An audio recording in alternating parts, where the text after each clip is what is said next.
I never thought I would be able to make a living doing this, and I was always scared it would be too hard. And now it's like, I don't want to ever do anything else. It's a dream job. That's your job, is to get up there on the stage, do what you do your craft.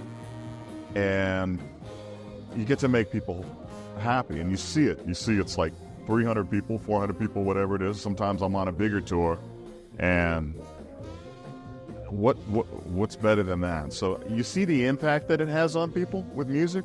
When music hits them a certain way, it's like an invisible drug that doesn't hurt you. You know, like it just suddenly makes all the bad stuff in people that they've been feeling and stressed out about go away. It all rolls off. It's like a stress class, you know, like a yoga class or something. It just all rolls away. And as a performer, it's exciting. So it's special to us for that reason, because we see how it impacts people.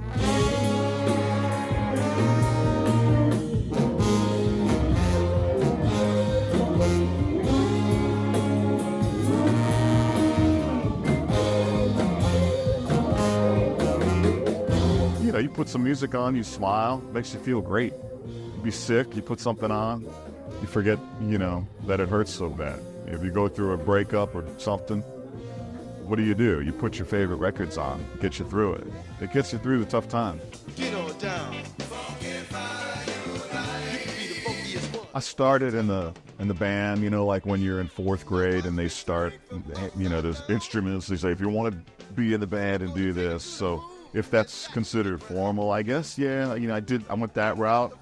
High school, liked it, loved it. But then outside of band and whatever they're teaching you in the classes, even in the high school level, I started finding other stuff. There was music in my house constantly. You know, I had 2 older brothers that would play, you know, anything from Yes to Bruce Springsteen in Chicago, and Led Zeppelin, and things, Earth, Wind & Fire, like things that I didn't really find on my own. They found it for me. So this stuff was in the air, Isley Brothers. And I played the trombone in band, and I couldn't play anything else. So I'm like, well, I'd love to figure out how to play these licks, you know, the Clarence Clemens lick solos or whatever. It was exciting. You know, Bruce Springsteen stuff was exciting. How do I do that on this? And so that's the informal training. You know, the stuff you did on the side, I would do on the side. And I would listen to my dad's jazz records, and I would transcribe. I didn't know really how to write music so good, but I would do it. I would just write the letters, so I knew what I was doing. That's informal training. I was just stuff I was figuring out on my own. And so the formal training along with that was really, really, I saw like the ability to play much better very, very quickly start to happen. And that continued like through college. I studied music in college. I went to Loyola in New Orleans. I had a great time. But as an older student at that point, to get to experience like George Porter Jr., you know, playing at the Maple Leaf or Muddy Waters, or Tipitinas, whatever, get to be in his band while I'm finishing college. I mean, that was like a dream come true.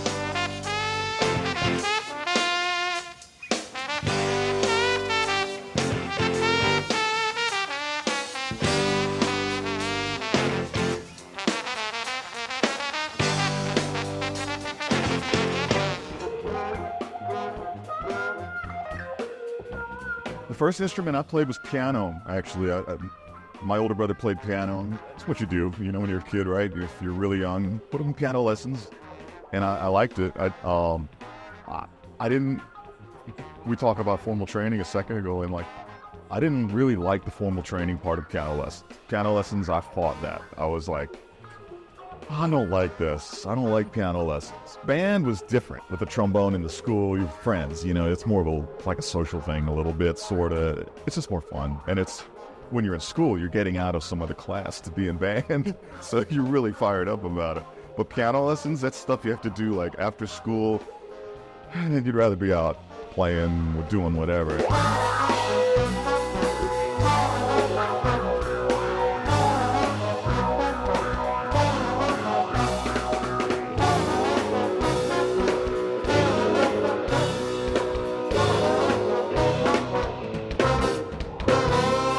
I fought it. I didn't like it. It went for a little while, but once the trombone kind of came in, I sort of rolled off the piano.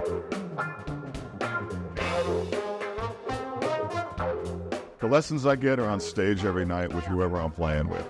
That's a lesson every day. And it took me a while maybe to figure that out, but I appreciate it and cherish it more and more as I get older, because that's how you learn, you know. There's even if it's a kind of a player you might not be totally enamored with, there's something he's doing that you can learn something from, something good or bad. And I get lessons constantly, and I miss a lot too, probably, but I try to realize that you can learn from other people.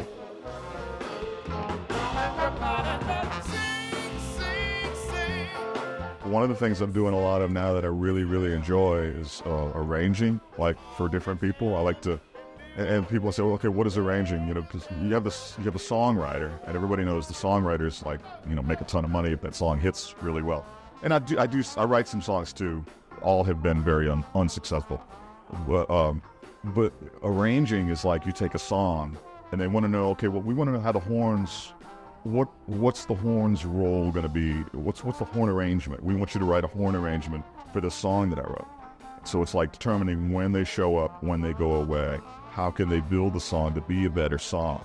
I'm doing a lot of that for a lot of different people right now, and it's really, really exciting. And so that part of the process is it's pretty thrilling to me. It's challenging, and it's like a lesson for myself every time I go through it and write one, and we go record it for somebody, and then I hear it back on the record. I'm like, well, that's good, but yeah, I could have done this better or whatever. So I enjoy that process a lot. But at the end of the day, another part of the process is seeing the music ping off of people live at the end result. You know, just seeing people light up when you're playing if you're playing a song that you wrote, you see that it impacts somebody in a positive way. That's so humbling. I mean, it's so really, really special. Everybody, let's sing, sing, sing. Let's sing, sing, sing. Let's all pitch in and do our thing. Make a better world to live in. Everybody, let's sing, sing, sing. Everybody, we got to sing the freedom wing. Let's all pitch in and do our thing. Make a better world to live in. It's nice. It's like, wow, person's smiling now, and he wasn't smiling a minute ago. It's cool. So that's a fun part of the process, no question.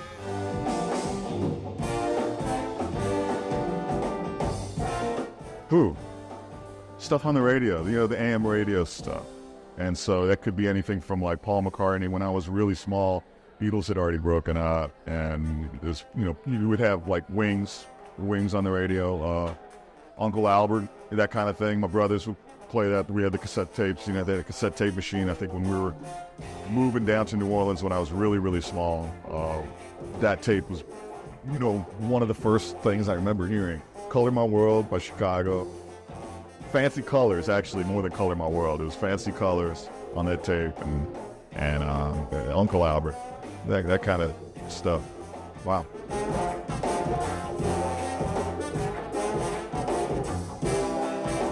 Silence is kind of nice.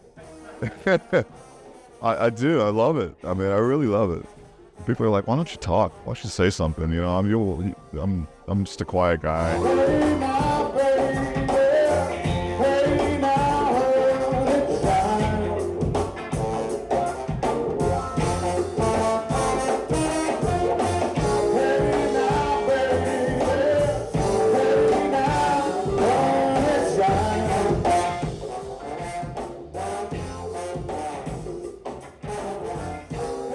More time on music if you consider the performing side, you know. Social media is just simply, that's a great way to communicate with people that might be interested in your music now that we never had before, and so that's exciting. So when I was a kid, like I always think of when we were growing up, we didn't have all that, right? And to think of being able to reach out to any of the guys in the band Chicago or something like that was impossible. And those were heroes, you know, like, or anybody. And now you can Instagram them. They might not see it, may or may not. They have people managing that stuff for them, but sometimes they hit you back. Yeah. You know, it's pretty wild. So the social media thing is pretty exciting, just to communicate with people that like what you do.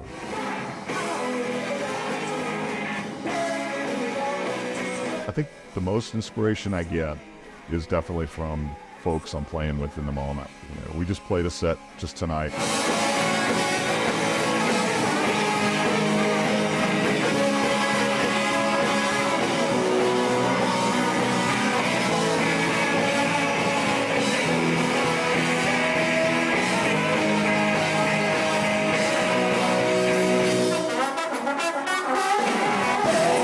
And there were probably 12 to 15 moments that just fired me up more than I remember in a few weeks, and so kind of makes you want to play better, and that's very inspiring. And it was stuff the guys around me were doing.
I would love to see maybe a more comprehensive documentary on Alan Toussaint, and but maybe going a step further, just the whole comprehensive lineage of New Orleans music over the last 100 years or so, and the amazing stuff that has come out of that city. As a musician, to be able to live there and just realize the sidewalks you're walking on and the people that have been there and that you just idolized, and that are still there, walking around. It's a special place, and it's affected a lot of people in a real positive way, all the music that's come out of there. So we're pretty proud of our history there. And there's been there's been a bunch, but I don't think there's been the one yet, Speaking for Alan, for sure. Because Alan, a lot of people don't quite know how great Alan was. They know he was a songwriter. They know specs of what he did. But there's a big story there that hasn't been told. Mean old Levy taught me to weep and mourn. It's got what it takes to make a mountain man leave his home.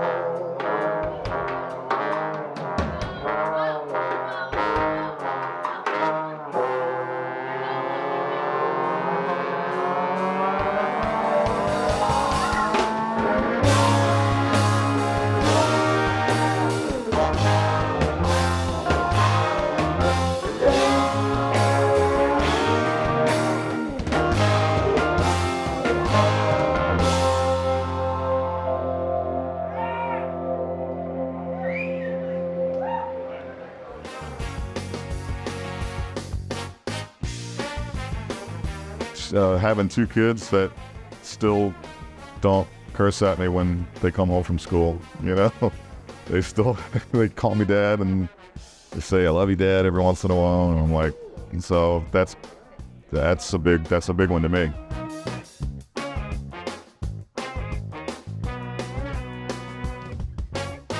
Wow, that's pretty cool. Alan's going up there.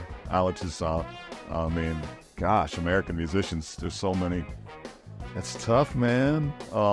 There's going to be some classical guys. I would need to do some really good homework and thinking to put that one together.